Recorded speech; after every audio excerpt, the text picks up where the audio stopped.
Bonjour à tous, Magali, fille de Lune Tarot, j'espère que vous allez bien. Vous avez vu le titre de cette vidéo qui se concentre sur les effets donc de Mercure rétrograde. Alors, pour moi personnellement, je trouve ça intéressant parce que j'en ai toujours beaucoup entendu parler et j'y ai jamais vraiment prêté attention jusqu'à un certain moment. Jusqu'à un moment où, par exemple, j'avais plein de tirages dans mon ordinateur. C'était pour les mensuels, je me souviens à l'époque. Et mon ordinateur a bugué. Mais bugué, genre tout a été effacé. Ça a été un vrai chaos, assez traumatisant d'ailleurs. Du coup, j'avais regardé et après j'ai compris que c'était cette histoire de Mercure rétrograde. Qui en fait, donc les rétrogrades, alors je me suis un peu intéressée au sujet, les rétrogrades des planètes nous forcent à nous rapprocher du domaine de la planète et à ralentir et à réfléchir sur ce domaine-là dans notre vie au moment où Mercure donc commence à reculer, repartir en arrière. Et là, c'est vendredi 14. Donc j'ai voulu faire un tirage et je veux faire un tirage parce que je veux mettre le tarot au service de cette communication qui risque d'être problématique. Ça veut dire soit mal se faire comprendre, soit mal comprendre l'autre et essayer de le passer. Cette rétrograde, c'est du 14 janvier au 3 février. Et puis, donc demander à nos guides au tarot de savoir comment on peut s'appuyer sur nos propres forces pour justement passer ces problèmes de communication. Alors ça va être de la programmation, ça va être aussi des voyages, tout ce qui rapporte à votre emploi du temps peut être compliqué. Je lisais un peu dessus, il disait bien pendant cette période, relisez vos messages moult fois avant de les envoyer pour pas envoyer le mauvais message à la mauvaise personne. Donc voilà, Mercure c'est la réflexion, les voyages, la communication, le partage d'informations. Donc il va vraiment falloir choisir ses mots judicieusement pour éviter toute confusion et amoureusement je trouve que c'est important. Je suis en train de battre les cartes déjà parce que je vois mon tirage, mais je trouve que c'est important parce que quand on commence dans une relation amoureuse ou qu'on y soit encore, quand les choses autour de nous commencent à se complexifier et que c'est des énergies qui sont autres et qu'en plus si avec ce qu'on apporte ça ne fait qu'empirer la situation, il vaut mieux demander aux cartes un peu de clarté d'esprit comme notre roi d'épée. 9 de bâton, roi d'épée. 9 de bâton, c'est la persévérance. Hein. C'est aussi savoir que les choses sont compliquées. Bref, je sais pas pourquoi je prends le vice-versa, parce que c'est pas celui-là que je vais utiliser. Ce n'est pas celui-là que nous allons utiliser. Nous allons utiliser le Fontaine Tarot. Bah, dis donc, As de bâton, 7 d'épée, la stratégie. Il y aura une extension à ce tirage. Alors, pendant ce tirage général, on va se focaliser sur vous. En vous mettant au centre de ce tirage pour cette période de Mercure rétrograde où il faut que vous fassiez absolument attention à votre communication amoureuse. On va aller voir vos blocages mentaux, on va aller voir des blocages qui sont peut-être plus inconscients. On va aller voir ce que vous apprenez de vous et vos forces. Et puis dans l'extension, on ira voir l'autre personne. Donc si ça vous a parlé, ça vaut le coup d'aller voir l'autre personne, ce qu'elle entend, comment elle bloque. Et puis comment traverser cette période-là pour que la communication se passe au mieux, en fait. Donc, vous trouverez cette extension dans la petite boîte juste en dessous. On va aller voir le tarot au service de cette période de Mercure rétrograde qui va vous demander beaucoup de patience aussi. Il faut soudainement prendre son temps, se focaliser plus sur les choses et vraiment assurer et ne pas foncer. Hein. Ne pas foncer, persévérer sur ce que vous savez, ce que vous connaissez. Est-ce qu'on peut avoir un message des cartes par rapport à la relation, la communication amoureuse? Comment est-ce qu'on peut la faciliter ou au moins comprendre ce qui peut nous toucher?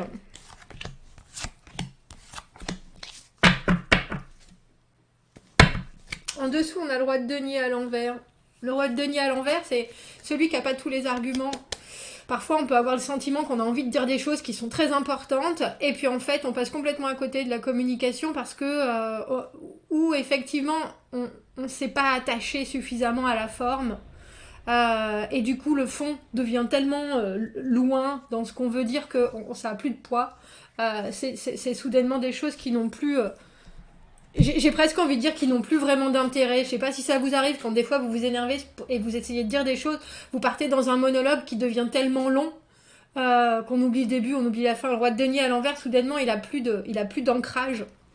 Il a plus d'ancrage, il a plus de réalité, de concret. Parce que parfois il veut trop bien faire aussi. Donc ça c'est dans votre fort intérieur. Le cavalier de bâton, le thème de votre... Ben, c'est important en plus. C'est important ce tirage. Le cavalier de bâton, c'est quelqu'un qui est dans la communication, mais c'est quelqu'un qui est dans l'action, qui est dans la créativité, qui a vraiment toujours envie de trouver des solutions. Et puis d'amener quelque chose de hautement positif. Et ça c'est votre envie. Il y a des envies vraiment de faire les choses, de faire bouger les choses, d'amener les gens avec vous, de... continuer à, j'ai presque envie de dire, attiser le feu. Et puis à pouvoir installer des choses qui fonctionnent. Le cavalier de bâton, il est toujours très motivé, très intense. Il y a une vraie dynamique qui sort de vous. Il faut savoir que c'est très très présent. Alors il faut penser que ce Mercure rétrograde, par rapport à vous en cavalier de bâton, ça peut venir mettre des bâtons justement dans votre avancée par rapport à ce que vous avez envie de montrer de vous par vos actions. J'ai presque envie de dire, il va falloir canaliser et bien maîtriser votre folie. Tiens, je ne sais pas pourquoi c'est venu dans ma tête. Votre folie. Et il y a aussi vraiment une question de logistique. C'est-à-dire qu'un cavalier de bâton, ça a envie de faire des choses, mais ça peut les faire un peu d'une manière... c'est très dans l'instant.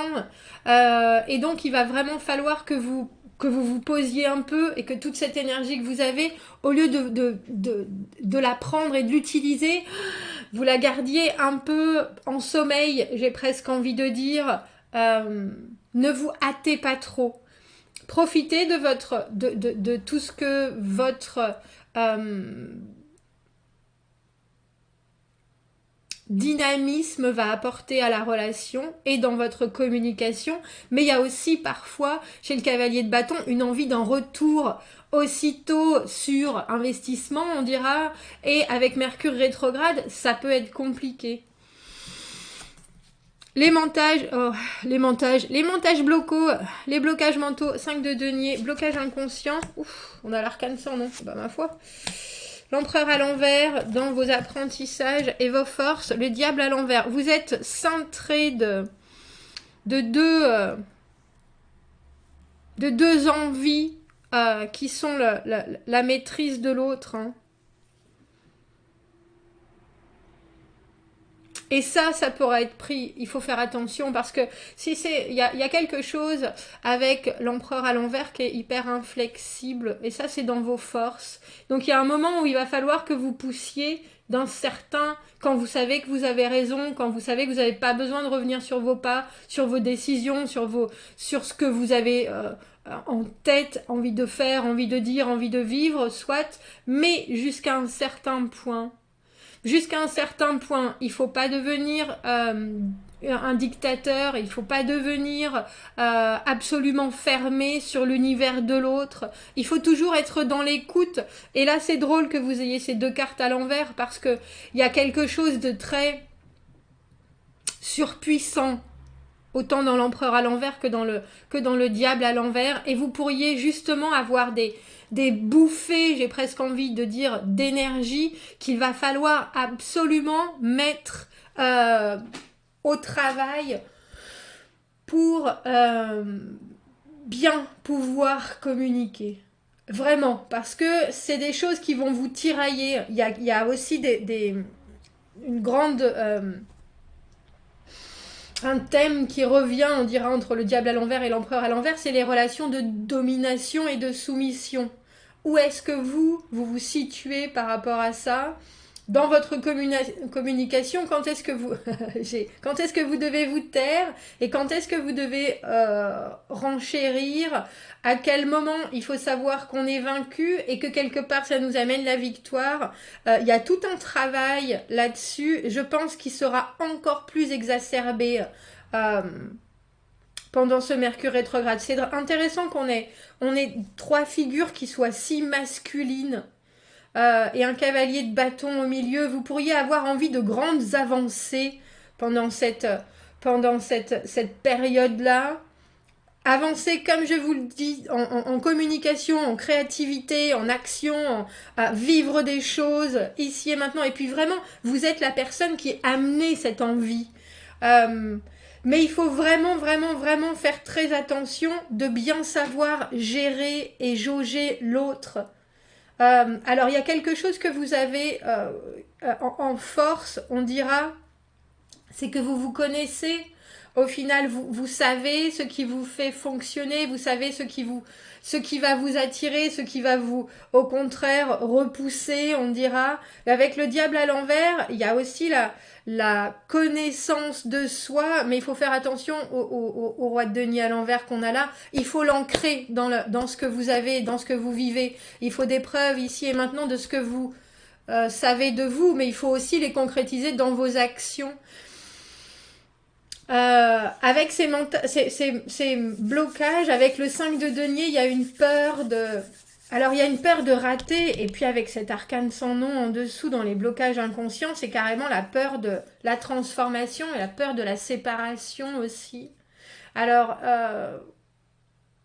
on a l'impression que pour votre communication amoureuse, vous préférez parfois être la personne qui va, comment on dit ça, faire, comment on appelle ça, qui va pas distraire, mais qui va faire distraction. Oui, c'est pas exactement ce que je cherche, mais on va faire diversion, c'est ça. Parce que vous avez toujours des envies qui se renouvellent en tant que cavalier de bâton, des sujets de conversation à apporter, des nouveaux éclairages sur certaines choses, très très vivants en fait, voilà qui vous êtes. Et avec cet arcane sans nom et ce 5 de denier, on a aussi l'impression que dans la communication, vous allez jusqu'à un certain point, mais que si vous retrouvez vraiment rabroué, c'est-à-dire que quelqu'un vous repousse dans ce que vous essayez d'apporter, vous pouvez tout à fait juste vous asseoir et accepter les choses plutôt que de vous dire ah ben là c'est abusé.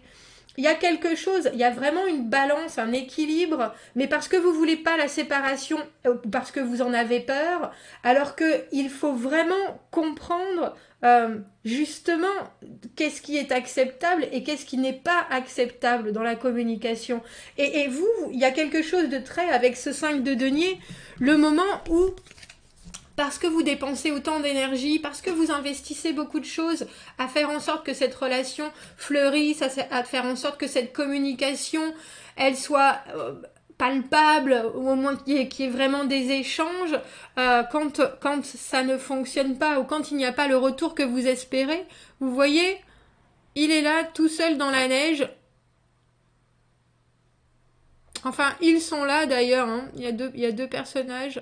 Et il y a quelque chose de très... maintenant, c'est tout raté. Il y a vraiment une dévalorisation personnelle qui s'ensuit, en fait. Parce que vous êtes toujours, vous, dans le côté... Le verre, il est plein. Il est même pas à moitié plein, il est même pas à moitié vide, il est plein, le verre. Et parce que vous essayez de détricoter des schémas qui sont pas les bons, autant chez vous que chez les autres, et que ça c'est une de vos forces, il y a des fois où quand vous vous rendez compte que les gens ne reçoivent pas ces messages de la manière ou ne voient pas vos efforts, vous vous retrouvez complètement abattu. Mais il y a quelque chose par rapport à cet arcane sans nom dans les blocages inconscients qui parle d'accepter les choses pour ce qu'elles sont, et ça c'est un peu la tristesse de l'arcane sans nom, mais il y a certaines batailles qui valent le coup d'être menées, et puis il y a certaines choses qu'il faut juste accepter pour ce qu'elles sont. Et l'arcane sans nom, c'est la fin de quelque chose. Alors ça peut être, c'est pas forcément une séparation, mais dans votre communication, ça peut être la compréhension que votre personne, elle ira pas aussi loin que vous, ou alors elle n'a pas la même énergie que vous. Et je pense que c'est encore plus difficile à accepter que toute cette énergie que vous dépensez à vouloir lui montrer le chemin.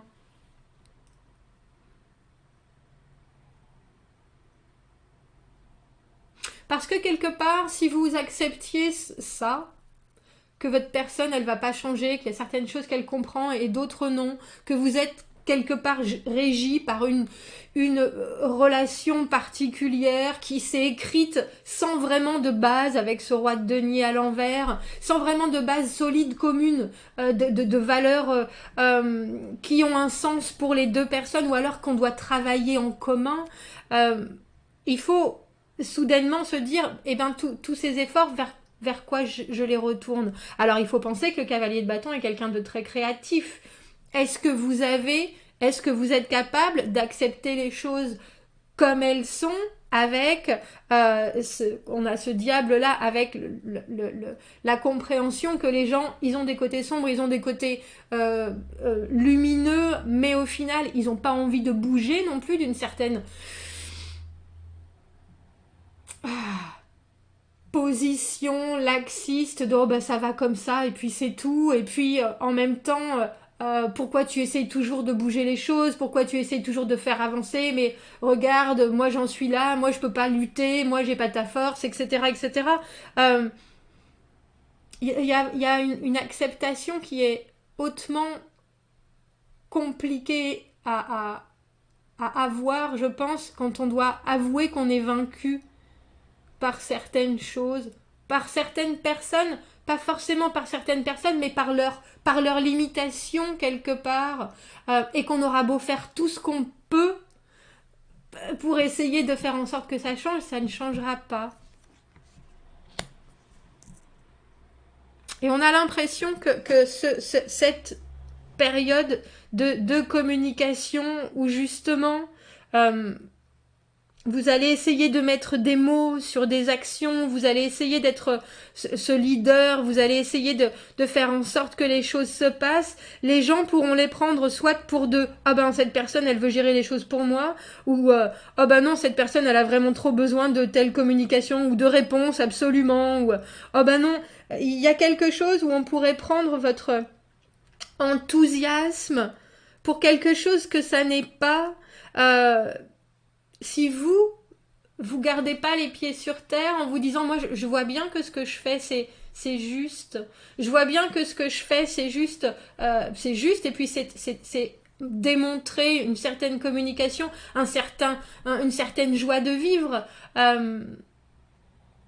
et que ça ne doit pas être pris pour autre chose, ça ne doit pas être pris pour autre chose, et que si cette personne voit le sombre, ou alors n'est pas en position de répercuter ma joie de vivre, ça doit pas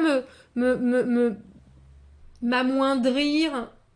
C'est cette personne-là qui a ses propres problèmes, ses propres issues, mais l'empereur à l'envers, c'est souvent quand, pour moi j'appelle ça le regard des parents, les choses vont dire, bah non, telle boîte c'était comme ça, la tradition, les choses qui sont vraiment hyper ah bah non ça doit être comme ça et puis c'est tout et c'est pas autrement ce qu'on a entendu toujours, mais vous savez avec ce diable à l'envers et cet empereur à l'envers dans vos forces que quelque part vous pouvez être quelqu'un de complètement différent de ce que vos parents présument ou présumaient ou de ce que vous avez toujours entendu. Vous êtes qui vous voulez être, mais je pense qu'avec cette période de Mercure rétrograde, ça peut vous amener à voir les limitations des autres et à comprendre qu'au final, malgré tout votre entrain, vous pouvez pas changer les choses.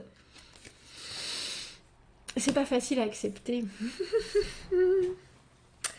Ne perdez pas votre joie de vivre, jamais. C'est important. C'est important. Et ne changez pas non plus pour les autres. Changez pour vous, si besoin est. Pas pour les autres. Si les choses ne fonctionnent pas, bien sûr, il faut se poser la question. Qu'est-ce qui nous lie? Qu'est-ce qui nous piège? Qu'est-ce qui nous emberlificote? Mais sinon... Voilà, on va faire une extension où on va se pencher sur l'autre personne et la façon dont elle vous voit et la façon dont elle-même, elle va traverser cette période et du coup, comment vous allez vous retrouver pour que ça se passe au mieux, votre communication. Si on se retrouve dans l'extension, je vous ai dit, le lien est juste en bas dans la petite boîte. Je vous mets la vidéo là si vous voulez savoir comment on trouve l'extension. Sinon, messieurs, dames, je vous souhaite une très belle période. Je pense que déjà avec ces messages, vous aurez la capacité de surfer au mieux si besoin. Et à bientôt, merci beaucoup. Au revoir.